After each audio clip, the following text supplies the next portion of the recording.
Hello, this is episode 5 of Soul Sister series. I'm going to try to make sure that the video goes well this time. So give me just a second. I'm going to share the Instagram and I'm going to leave this live in a room by itself so that we don't have this issue.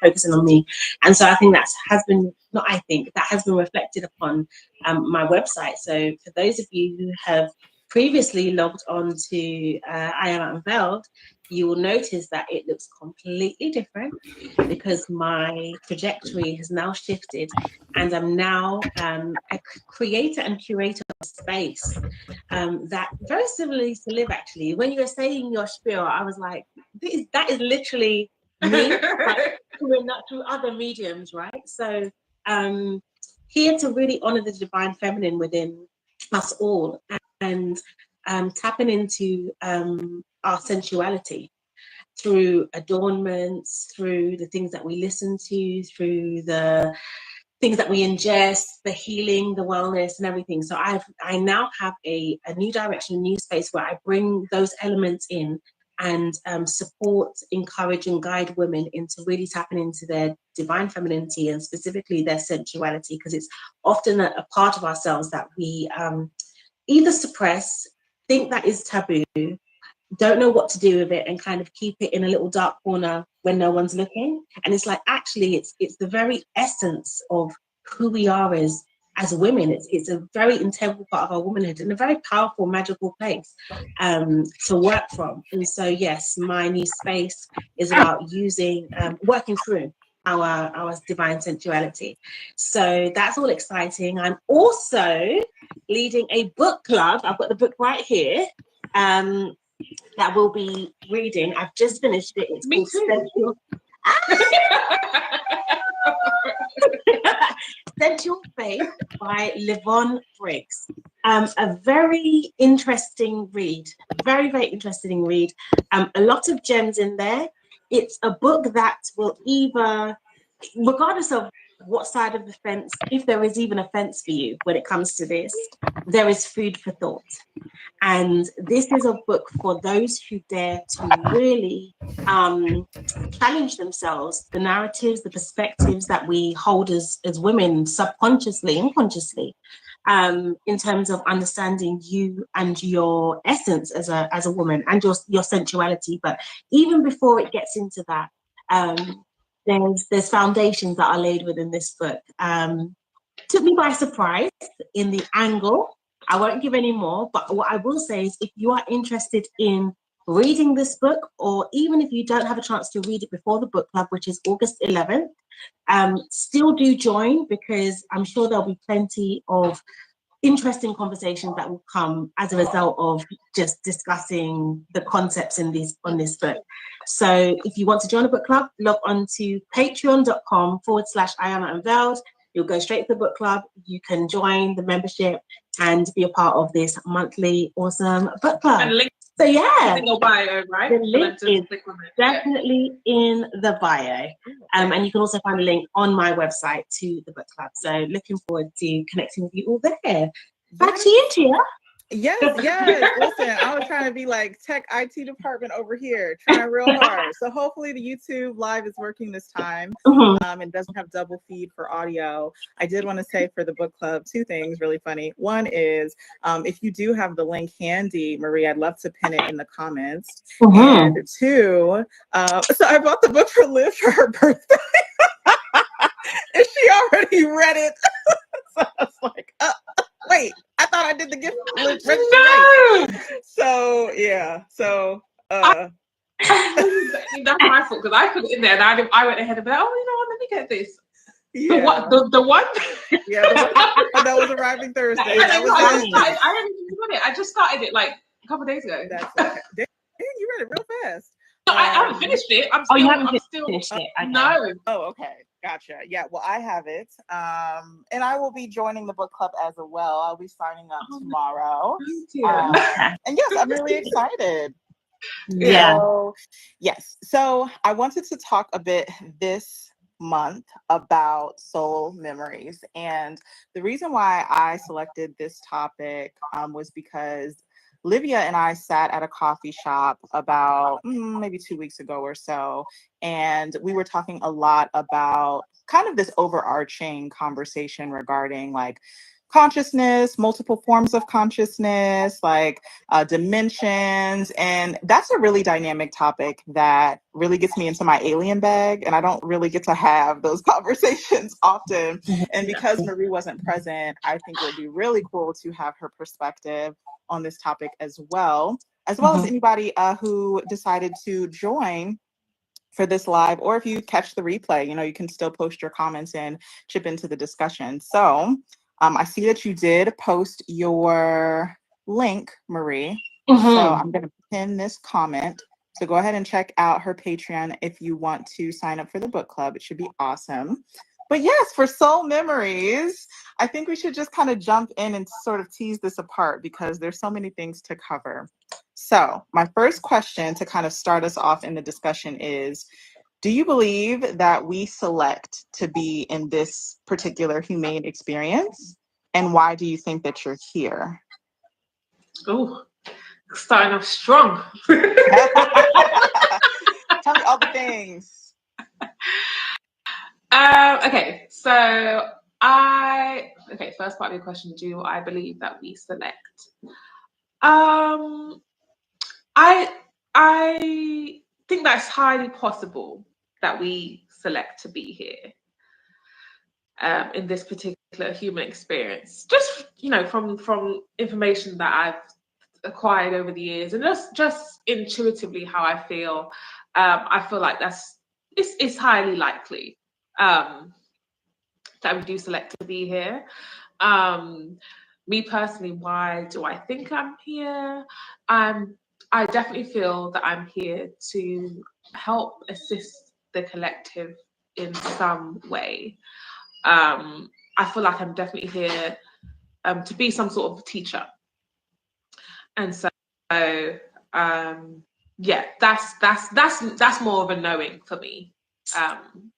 I definitely feel like I'm here to be some sort of teacher and to just help the collective evolve and grow and just move through certain things. There's certain things in life that I found I pick up really easily and come easily to me. And whenever I come into new knowings and information, my initial response is always to pass this on and to teach and to help lead. And so, as time has gone on, I've definitely leaned more into that, and have had a stronger knowing that that's my purpose here, or at least one of my purposes here. So, yeah. Yeah, that's interesting. Do you select this humane experience? I don't know.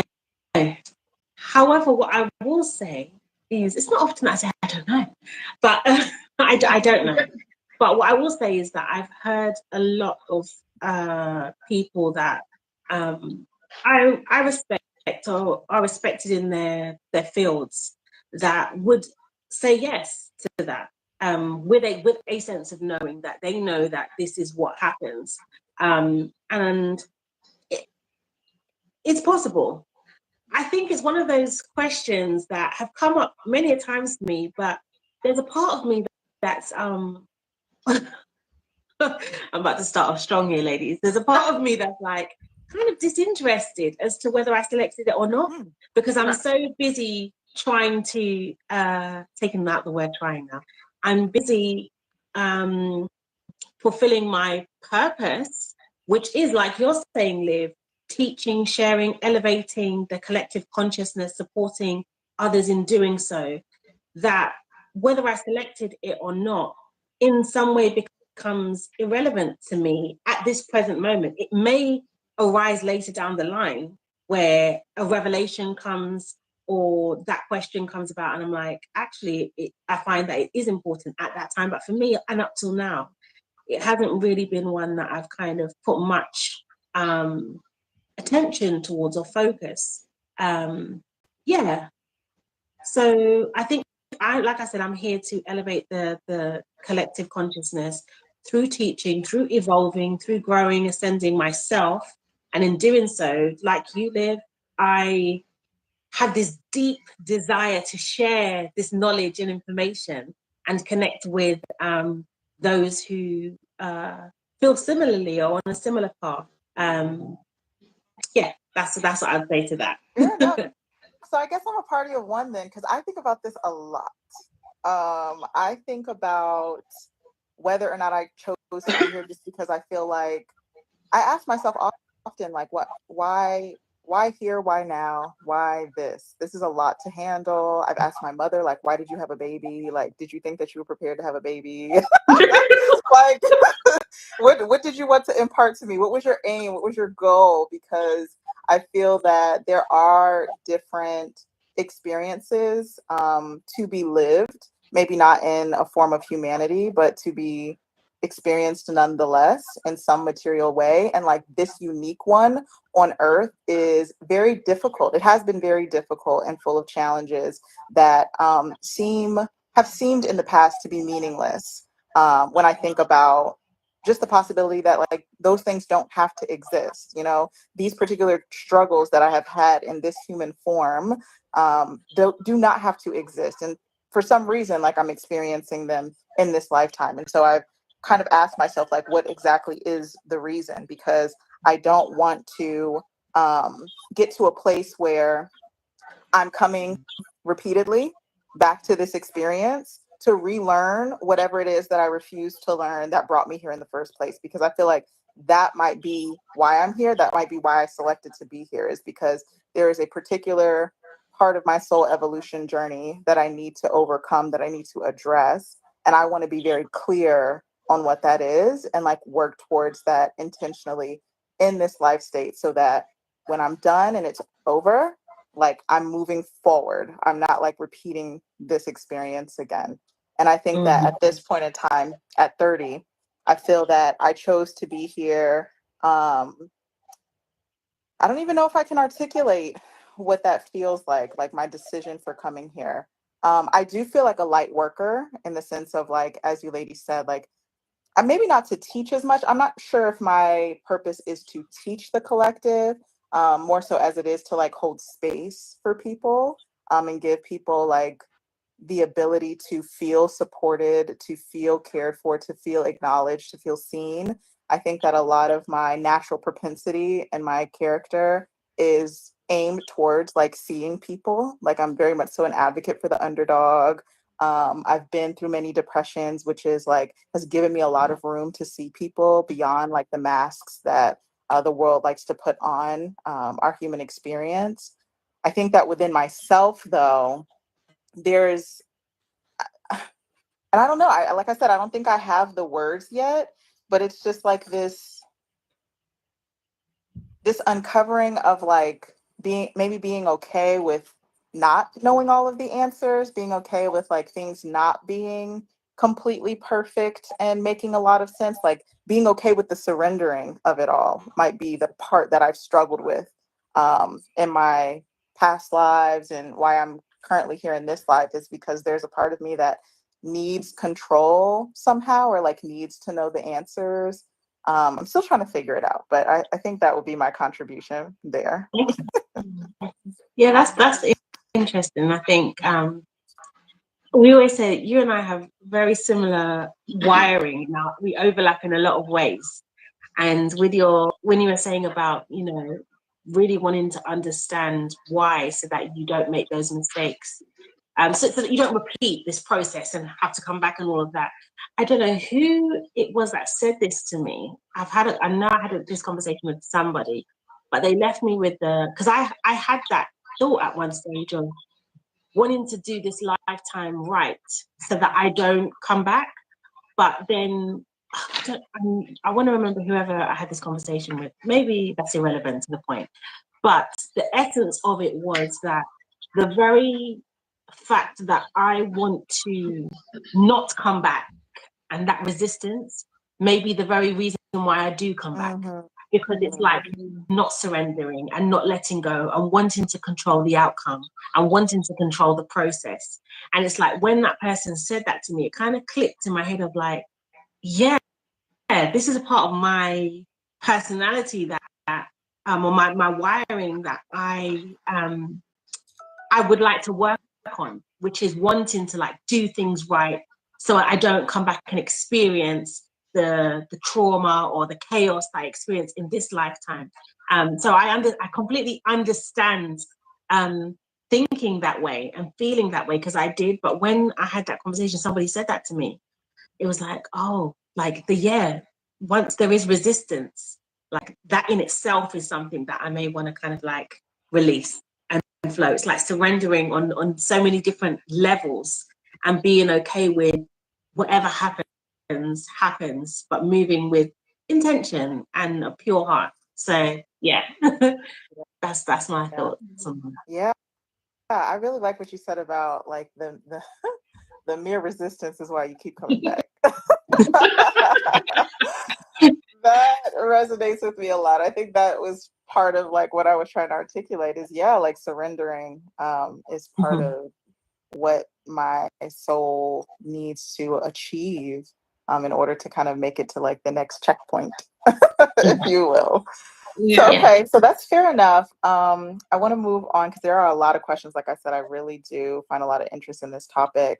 The second question I have for you ladies is, do you think that you've been here before? Like, do you ever feel like these deja vu moments or have like any dreams of like what you might have materialized on Earth as before? I know, Liv, one time you told to me you just feel like you're ancient. Yeah, I do. I feel like she's ancient. She's been here before. I definitely feel like I've been here before. Like I really do feel like I've been here before. I don't know how many times I've been here before. I don't feel like it's been like a continuous cycle of coming back like repeatedly, but I feel like I have definitely been here like before, like a long time ago. I do feel like this particular lifetime I've come for a very specific purpose. I don't feel like I'm here to what's the word, like I don't feel like I've got like some deep karmic reasons for being here. I really just feel like I'm here to help, whatever that looks like. And I came for a reason. I don't know where I was, but it was a nice place. Better than this dump. And you ended up here. I feel like I made a decision to come here on the planet at this particular time. I really do feel like that. But I feel like I've been here before. And I do feel ancient. I just feel ancient. I don't know how old, or when I was here before, but I feel like I've been here before. I don't know how many times, but yeah. You've been here. Okay. I was looking whilst you were scrolling because I remember watching an episode of a Know Thyself podcast. I can't remember. There's a guy on here. I was trying to find his name. Who talks about? Oh, here he is. Matthias Di Stefano. Stefano. Yeah, he talks about like all his past lives. Like he's been here time and time again. For me, I don't think so. I mean, I could have, but I will say I don't have any recollections or any memories of me being here before. Yeah, I don't know. I haven't had any sort of like deja vu. I've had moments of like and not of late actually. Like when I was younger, I used to get deja vu a bit more often, where I've had this moment before, but not in a past life sense. Like I'm sure this has taken place, so I've seen this exact scenario. So, but yeah, I don't think I've been here before. I don't remember that I've been here before. Just, to me, once again, I'm like, everything is possible. I don't write anything off. Yeah. Because I don't remember it does not necessarily mean that I was not here. Right. Yeah. Yeah. So yeah. When you talk about like dreams and recollections and stuff, I don't know if I have recollections, but I know that I have had and still continue to have countless dreams of living underwater. Now that's a whole different kettle of fish. Okay. No pun intended. But but I have a lot of water dreams of like literally living like in Atlantis, maybe. I don't know. That was a long that's ancient. That's an ancient civilization. So I don't know.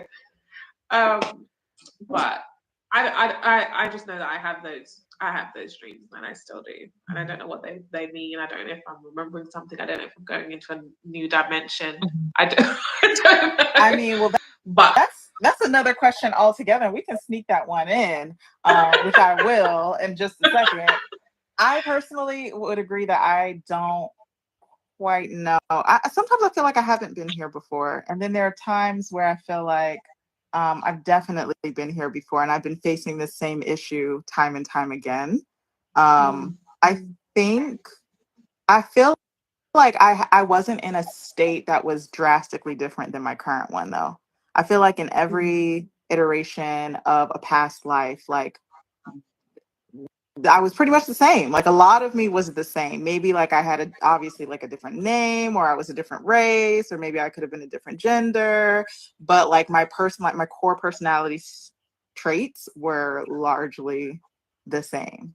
And so like I don't remember versions of myself that feel super contrast to who I am today.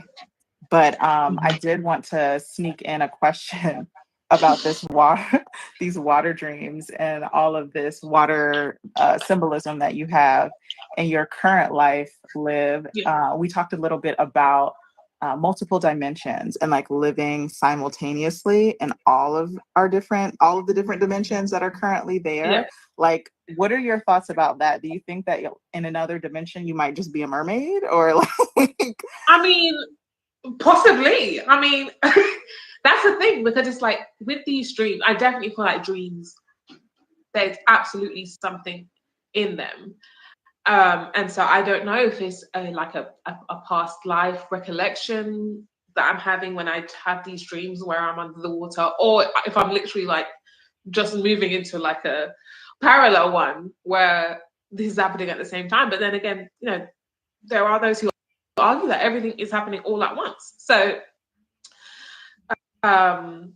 yeah, it's interesting. Maybe in a parallel timeline, of a few timelines away, I'm living a similar life, but under the water, under the sea.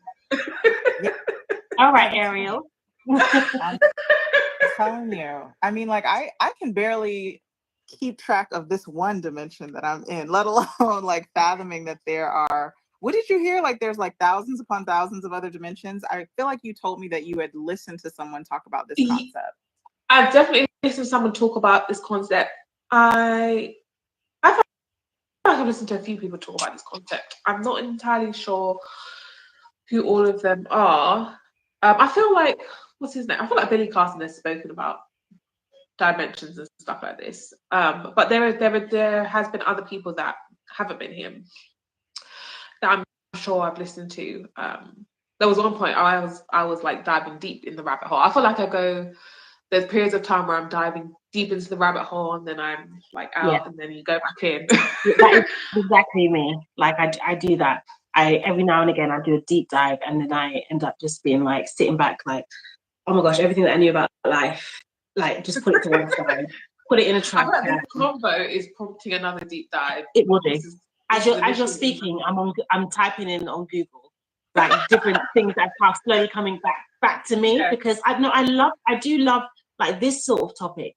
Like when you're talking about dimensions and realms and things like that, I love to hear other perspectives. Quantum physicists, like I want to know like what you've understood thus far about what life is, not our 3-dimensional experience, which is what we are living on Earth in this present moment, but there's dimensions beyond that.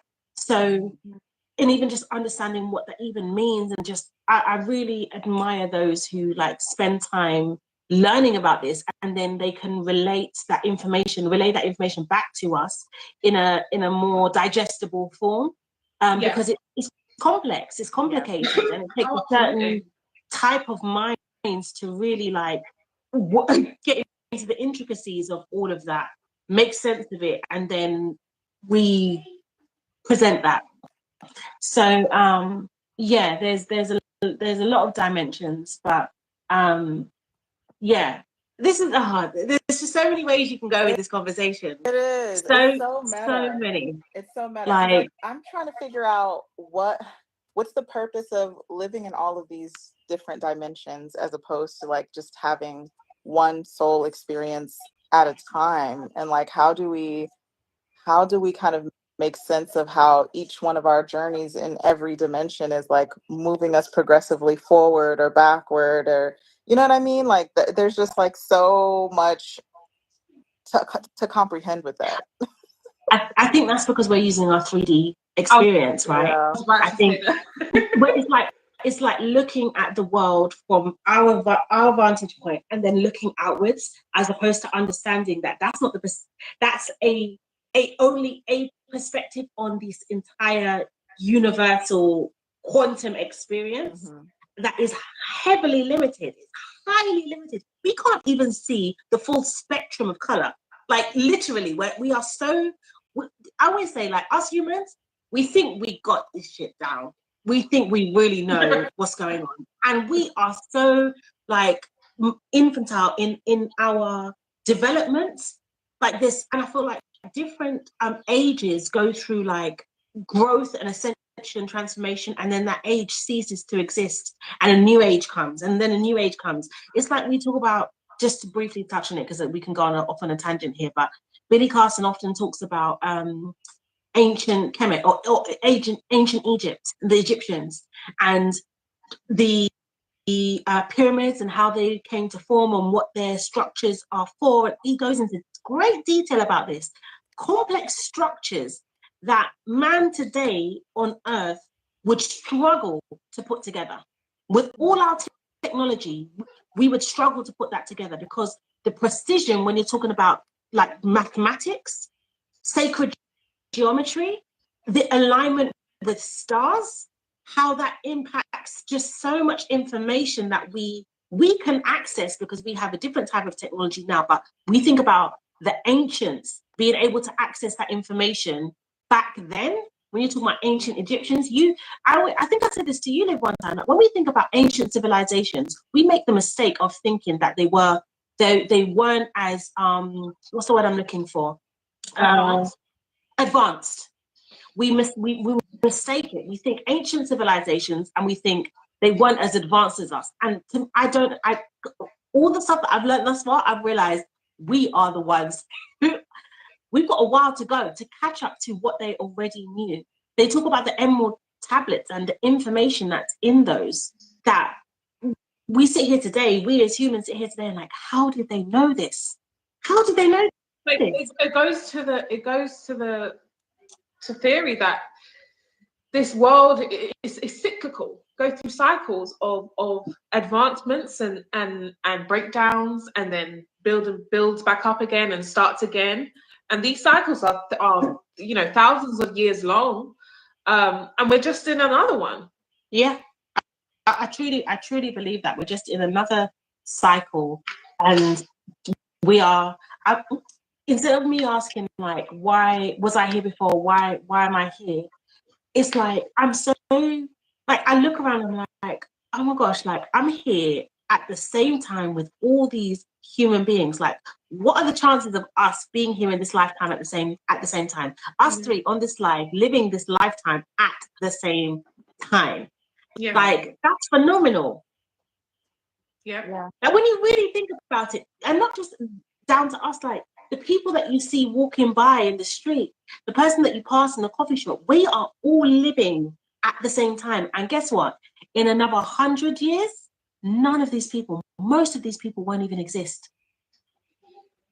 That's wild to think.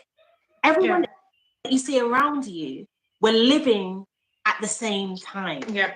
But in 100 years, the buildings will exist, the beautiful plants, nature will exist, all of these things will exist. But all of us who are witnessing right now, ain't gonna be here. Well, we might be in a different, in a little baby's body.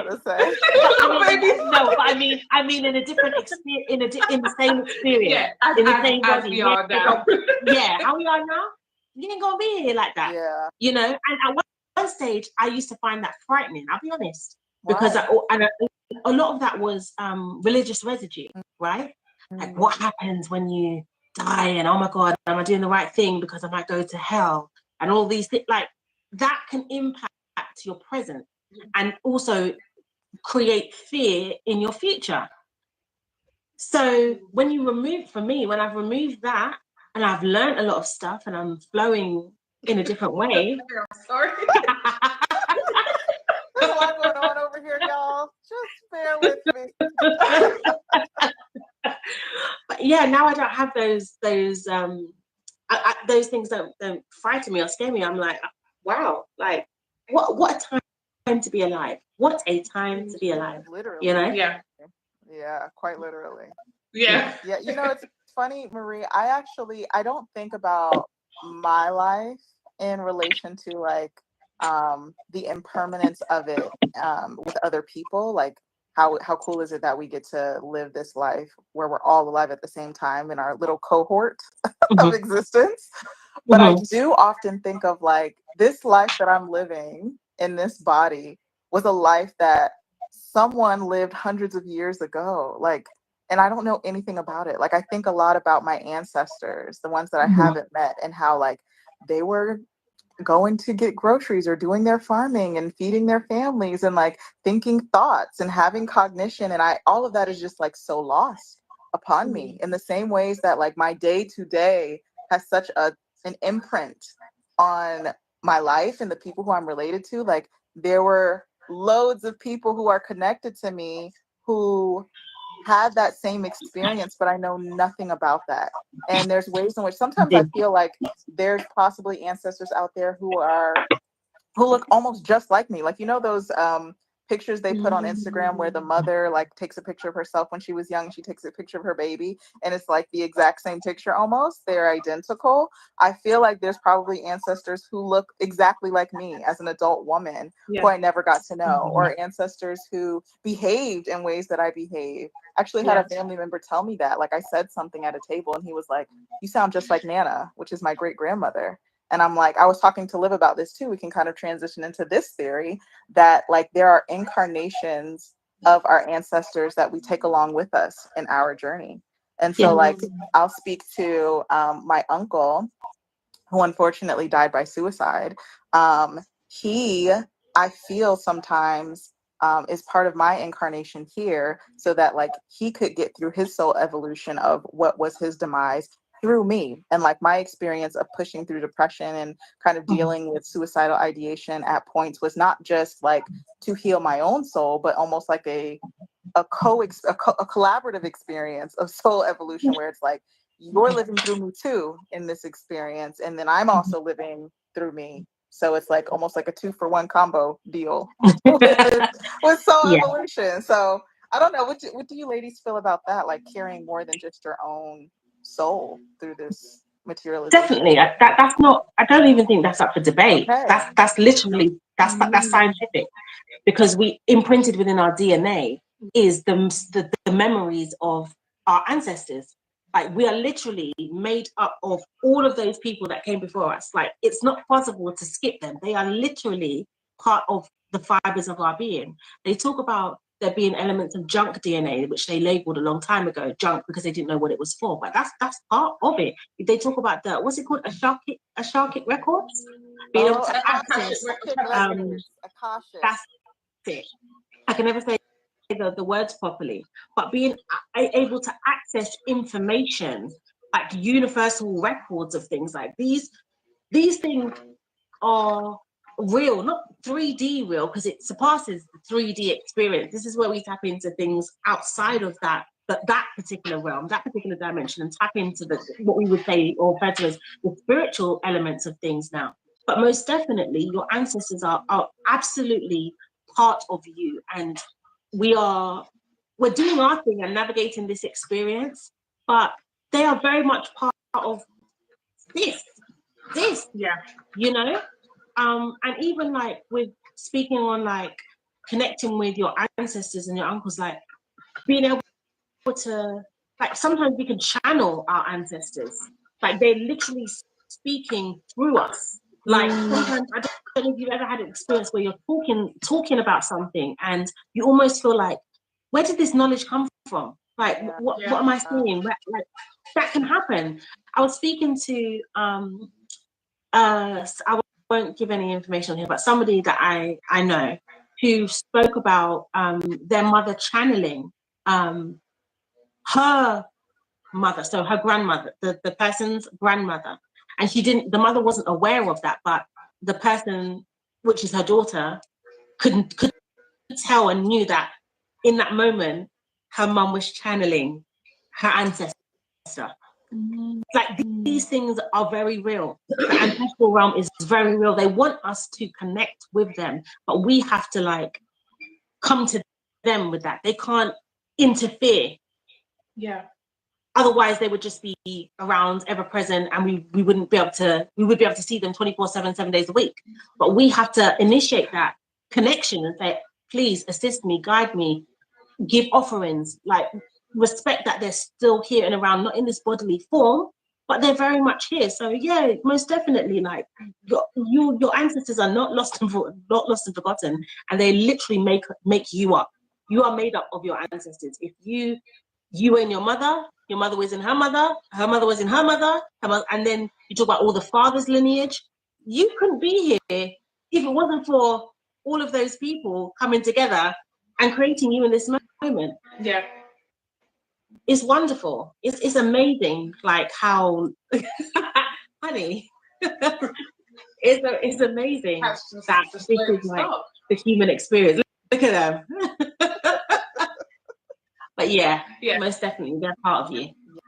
Yeah, I agree with that. Do you feel like you channel your ancestors? You know, I was just, while you were speaking, Marie, I was really thinking, because I agree with everything that you're saying, and it hasn't been something that's been at the forefront of my mind.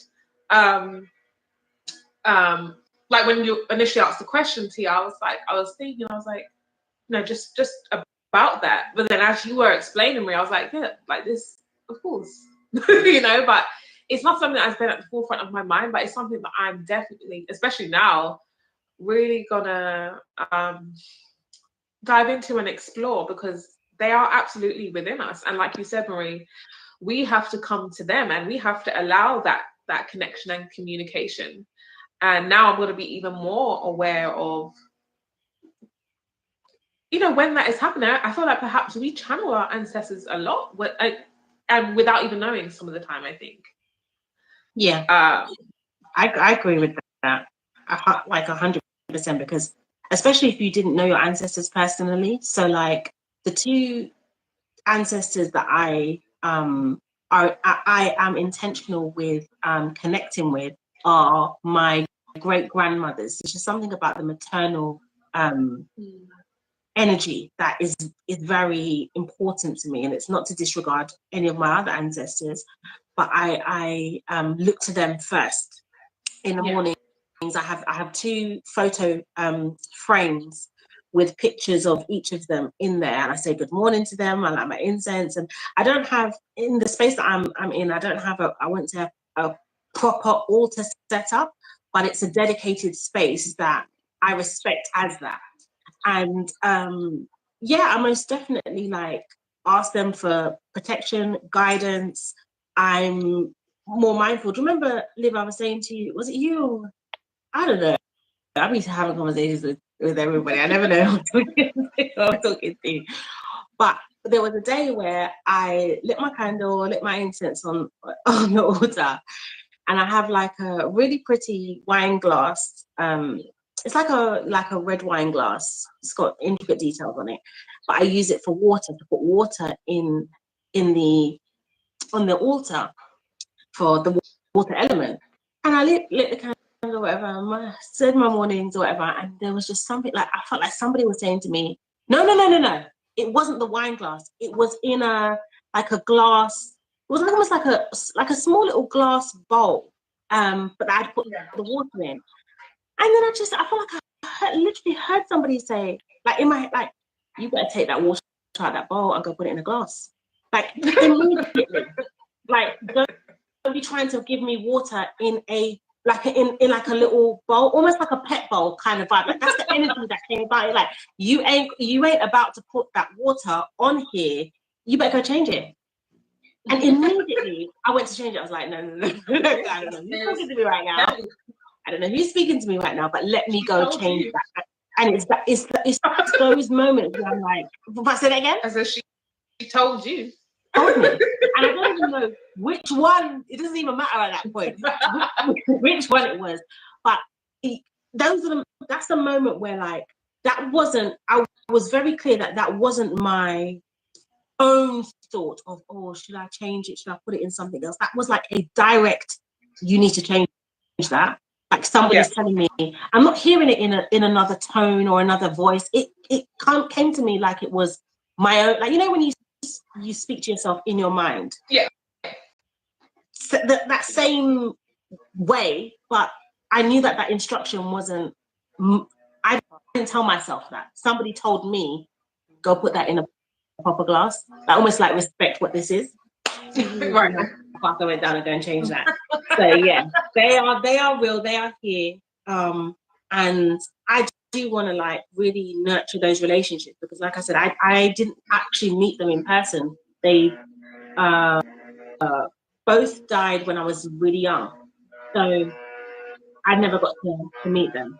But they're meeting me. Yeah. Yeah. That is so interesting. Have you ladies ever heard of like the experience of unelevated ancestors kind of imposing on you too? Because I know you had mentioned like, you know, you need to invite this ancestral spirit to be with you and to channel through you. But I'm very particular about the words that I use at my altar when I talk to my ancestors. And I always ensure that I'm using the word elevated because I have heard of this concept of, you know, not having a great experience with ancestors who may not have the best intentions, would you say? So what have you ladies heard about that? I've definitely heard that you need to be one specific about the ancestors that you're choosing to connect with, simply because not all of them are elevated beings. Like some of them still have their issues in a different way. And so I have been mindful about that. And also like when I have basically invoked like the energy of my ancestors, I will like ask for only to connect with ancestors who have my best intentions at heart. Like if you're not, I politely ask you to step aside. Like it's as simple as that. Like I don't want no problems. Yeah. The other thing is that, like, for example, my great-grandparents, my great-grandmother, both my great-grandmothers, I didn't get to know personally. And I've heard a lot of stories about one of them in particular and just like her fiery character, her energy and this and that. And even though I've heard those narratives and rhetorics, there's still something about her spirit that is calling me, like calling me to connect. And so it's that thing of, again, like you have to use your own discernment with connecting with your ancestors. Even if you didn't have a direct relationship with them, that doesn't necessarily mean that they have it out for you. Okay. Because even if they didn't let's say get on with other relatives or other family members, doesn't necessarily mean that they're not here for you, if that makes sense. So for me, I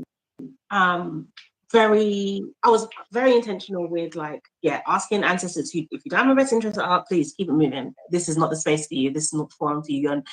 And in the nicest, politest way, you're not welcome here. You're not welcome here. And that being okay, you know. And also just little things that I do as well to not invite spirits into my space without my consent. Like these are like, I don't know if these translate into like US, what people might call superstitions, but like I won't leave when I'm sleeping at nighttime a chair open in my room.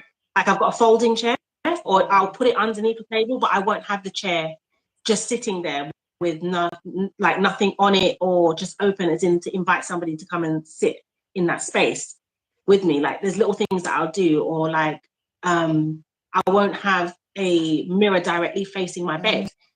Just little things like that, where the ancestral, not just the spirit realm can really access you in ways that you may not be comfortable with. And I've not personally had any negative experiences, but these are things that I'm aware of that other people have, that I've learned, like little things that you can do to just create a safe space. It's not a scary realm, but it's just like with anything, you don't just invite anybody to come and take up space in your space, humans included. Yeah. You know, you wouldn't just leave your door open for anybody to come and wander into your house. Right. Like there's certain things that you can do to just be like, you're welcome here. Yeah, I remember having, please tell me, because I remember you were the one who kind of told me about this concept with the TV and the mirror, covering the mirrors and things. So like, how do you feel?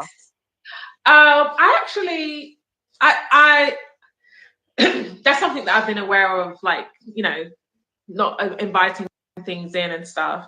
I used to, before I moved into this place, I used to always like turn, I can't remember where my mirror was, but I always used to turn my mirror around and stuff. I've got a mirror in my room right now. It doesn't face my bed, but it's not covered. I don't turn it around or anything. But I found that now I'm in a space, I use my voice a lot. I'll just say or speak out if I feel like I need to, and just say, you know, no one is invited here, or whatever, because we have that power to use our voice and command a space.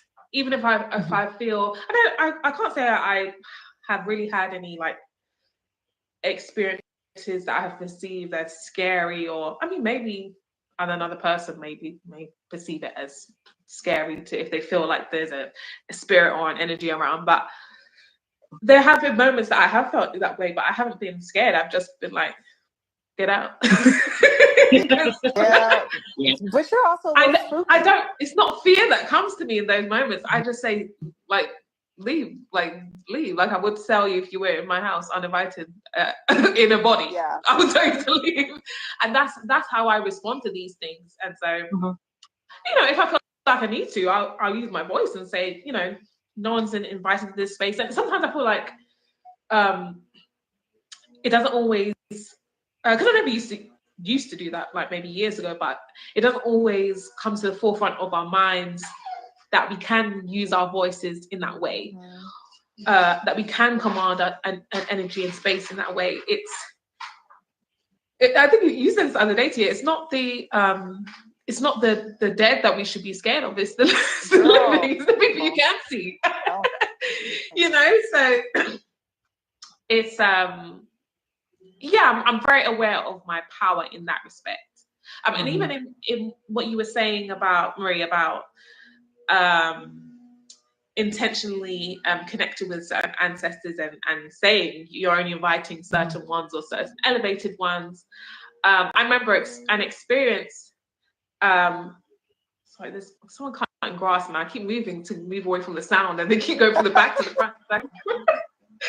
Anyway, there was an experience a few years ago that I had when I was like intentionally meaning to connect with an ancestor, a great grandmother. And I remember, like before, I intentionally was like inviting just communication through like the dream world in terms of, you know, I can't remember exactly what I said, but I intentionally wanted to connect through the dream space. And I had said, like, you and only you. I had said that. And then I remember dreaming that night, this is a few years ago now, I remember dreaming that night that I was sitting around my kitchen table with, there was like some women, but it felt ancestral. I was at the kitchen table, and there were like women that were coming through the door. Again, I couldn't see who these women were, but I felt that they were feminine energies.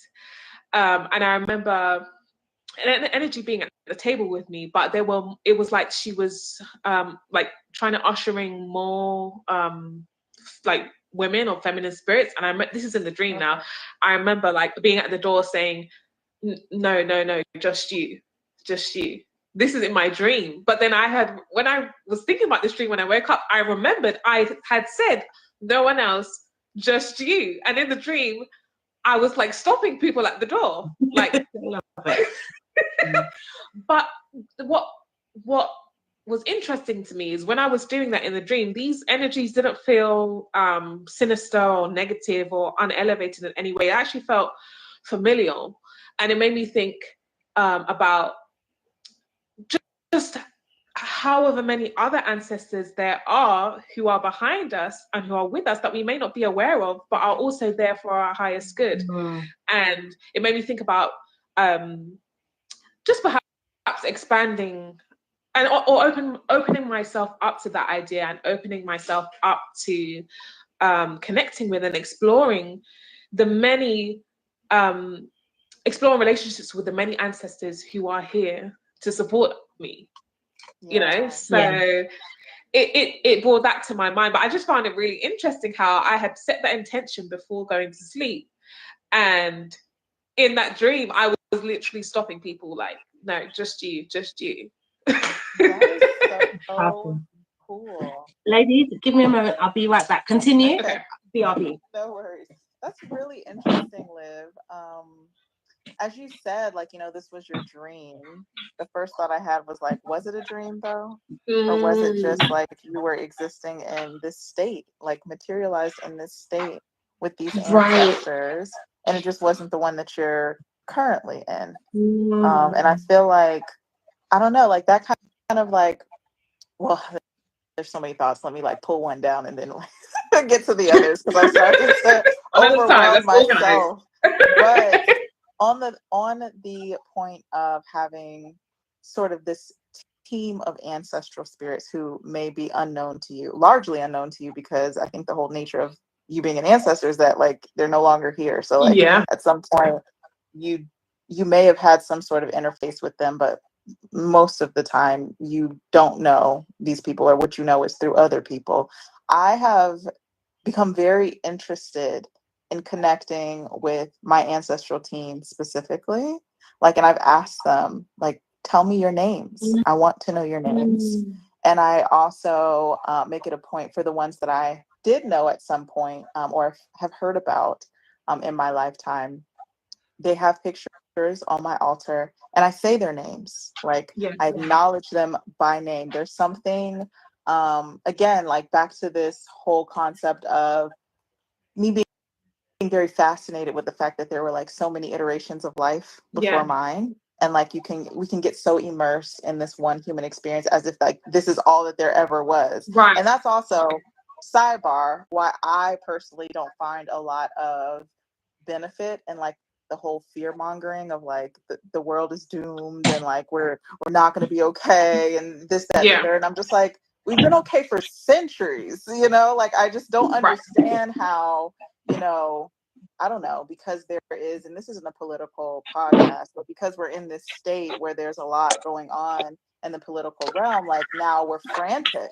Like I don't feel the need for that, because we've just been through, there's been so many more horrible points in history that we have made it through. Like this just feels so not invalidated, because it is a horrible thing that we're going through. Like every point that people have in regards to what we're going through socially and politically is valid, but I just don't think it's enough to kind of catapult me out of my own sense of calm, peace, and joy in this lifetime. And it doesn't serve anything to do that. It doesn't serve anybody. Right. So, but anyways, back to the central point.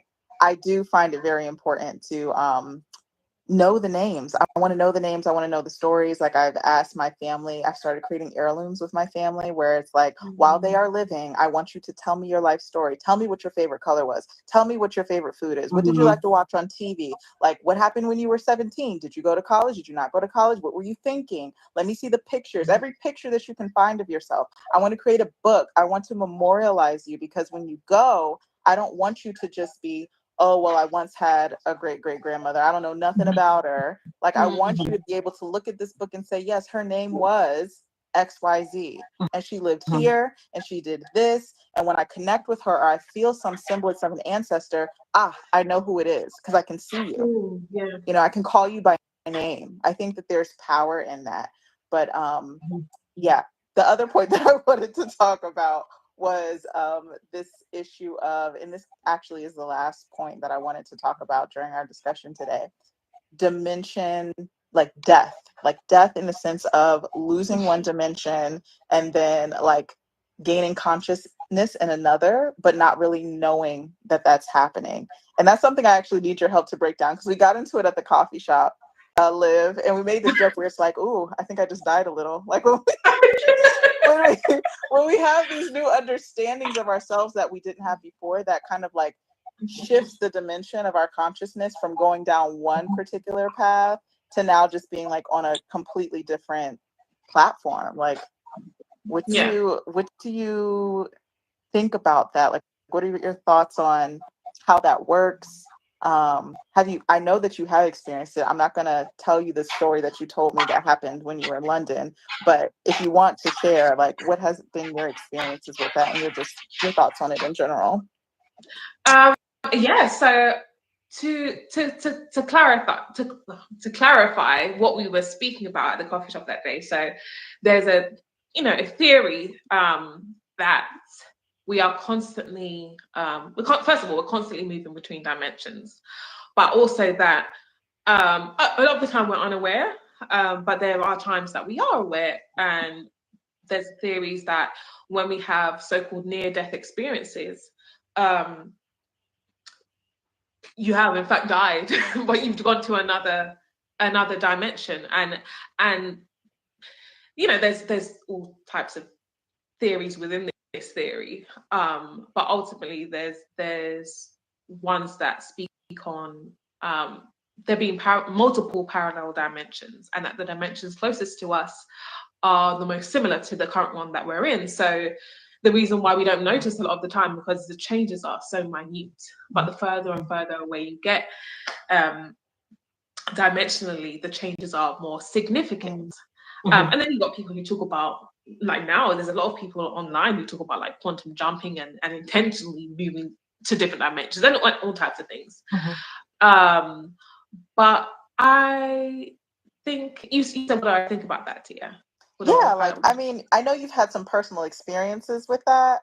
So like, yes, well, so the experience that I was describing to Tia was, there was a time years ago when I remember I was laying in my bed, and I remember waking up. I wasn't like groggy or anything. You know, sometimes you wake up and you're a little whatever. I was alert, but for like a good couple minutes, I had no clue where I was, who I was. I was literally just confused as hell, like.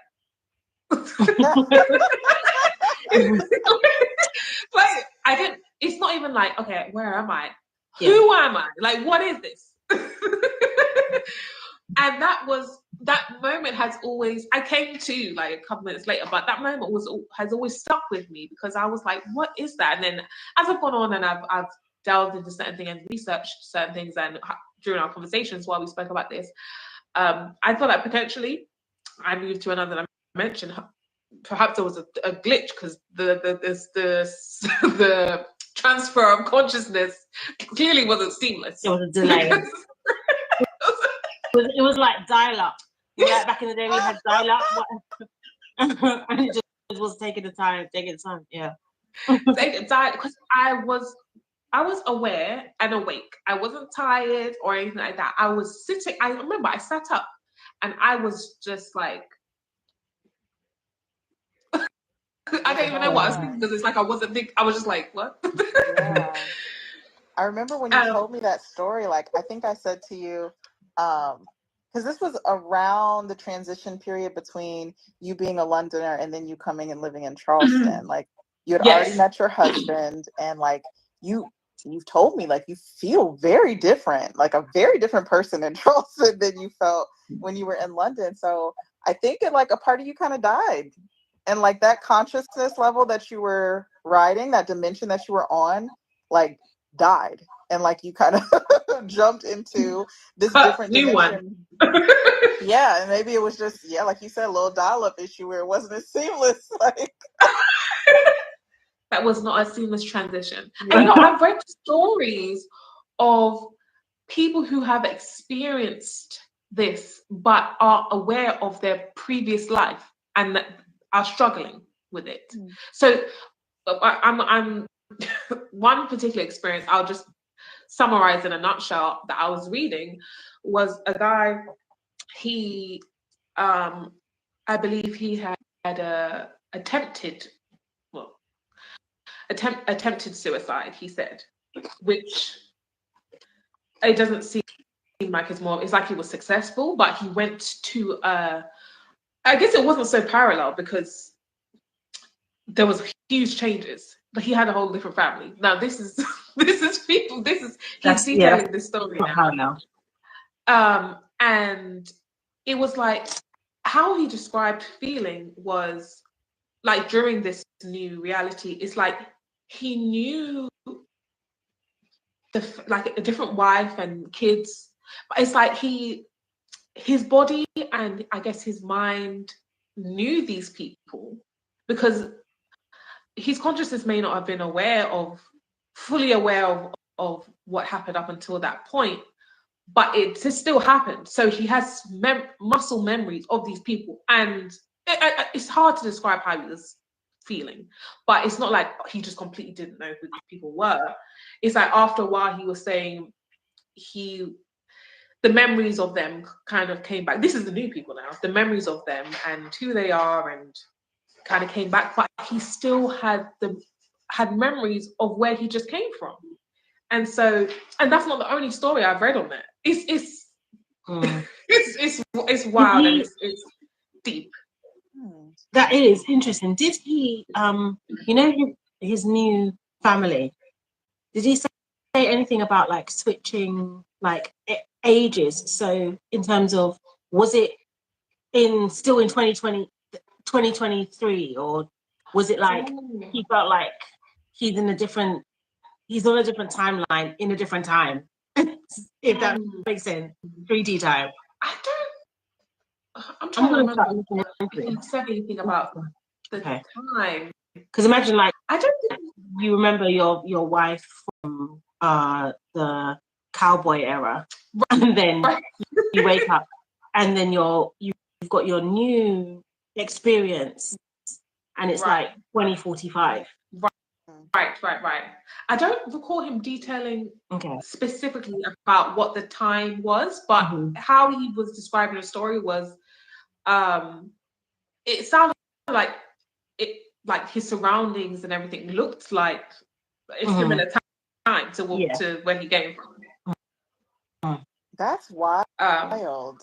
You know, it reminds me of that series on Netflix, Manifest. Remember when they were on the plane? We didn't finish it, but yeah, it's almost that concept. But I'm also thinking like back to your experience, Liv, on a much less dramatic scale.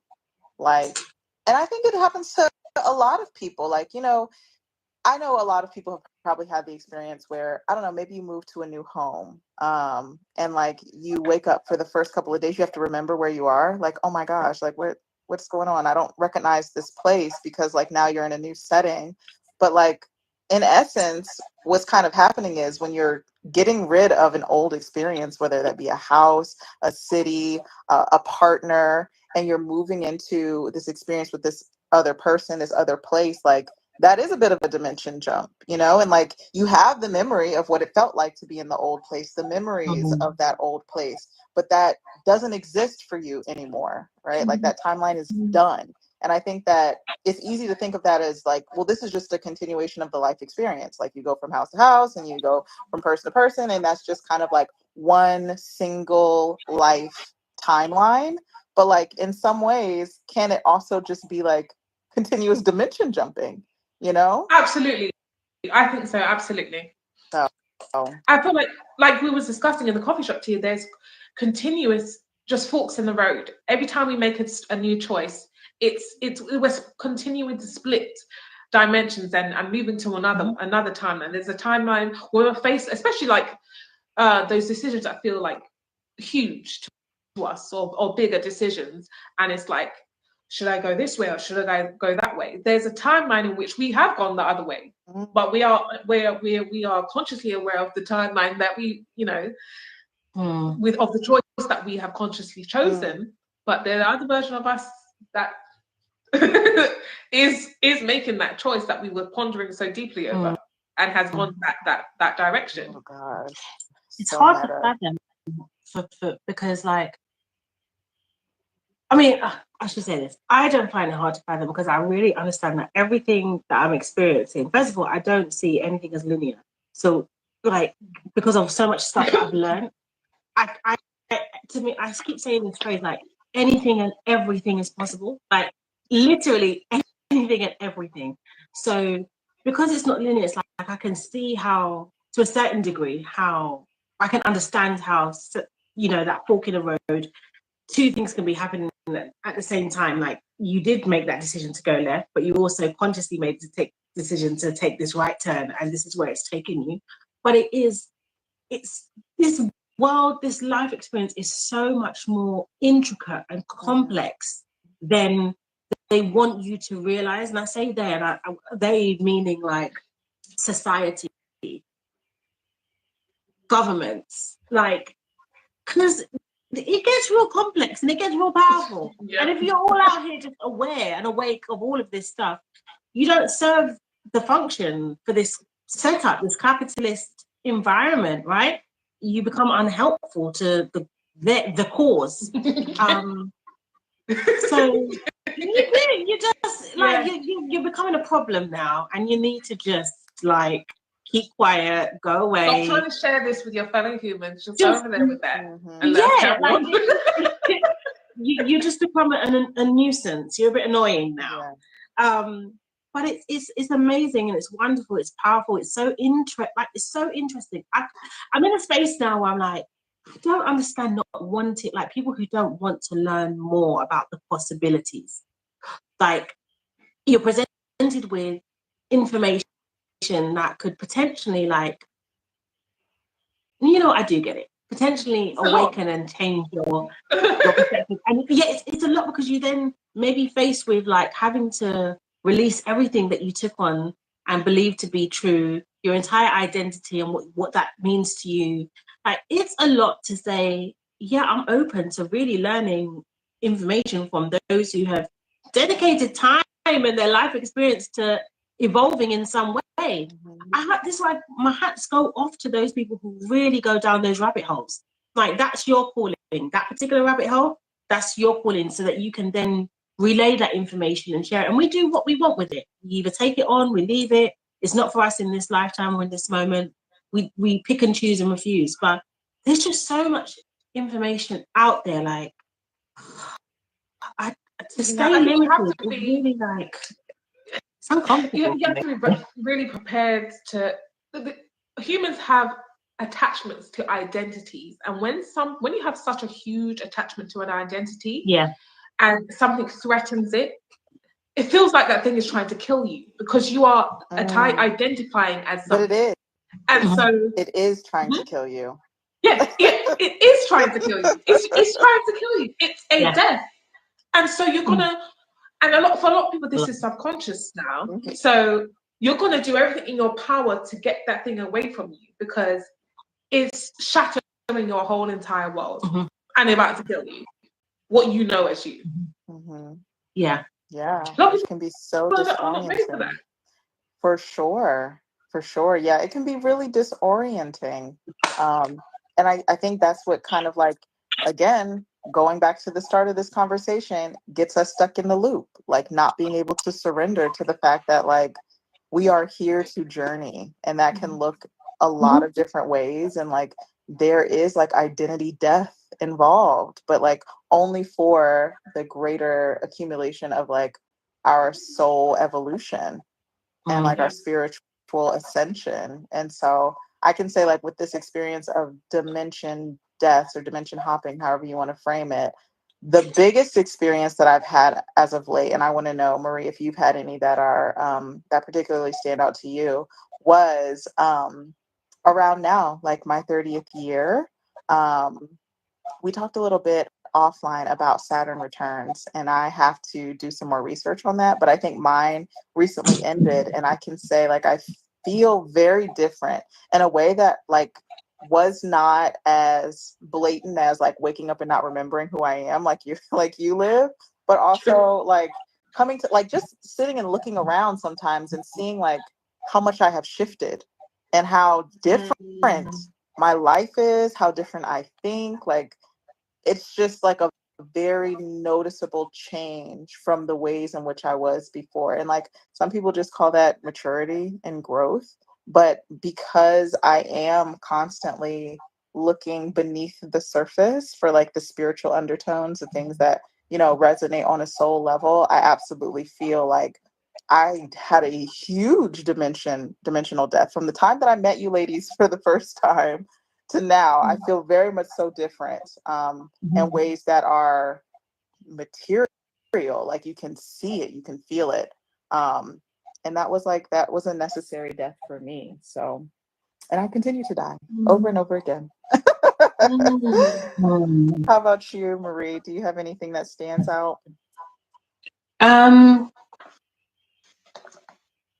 Going past my 30s, 30 to 33 was a renewing of me in a very wonderful and powerful way. I feel like my 20s were somewhat torturous psychologically, just like expectations, dealing with anxiety, depression, just a lot of stuff.